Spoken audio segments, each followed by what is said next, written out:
الأزمة يقول عليها كيسنجر مستشار الأمن القومي الأمريكي وزير الخارجية اللي طول عمره فوق 100، توفى قبل فترة بسيطة، يقول هي المرحلة السابقة للانفجار. الأزمة المرحلة السابقة للانفجار.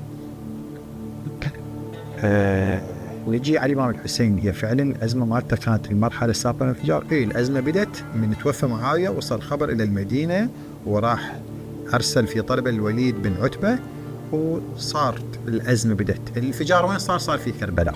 خلينا نشوف شنو مميزات هاي الأزمة. أن هي مرحلة مخاطرة وغموض. مخاطرة طبعا الحسين، بالتالي أي مخاطرة، استشهد هو وأهل بيته وأصحابه وأبنائه.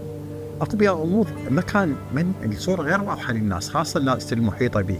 لكن للقائد الحقيقي صاحب الأزمة هذا الغموض هو واضح. لكن هل هذا الوضوح يخليه يشرح كل الأمور التفصيلية للمحيطين حوله ولأعدائه فضلا عن المحايدين؟ لا.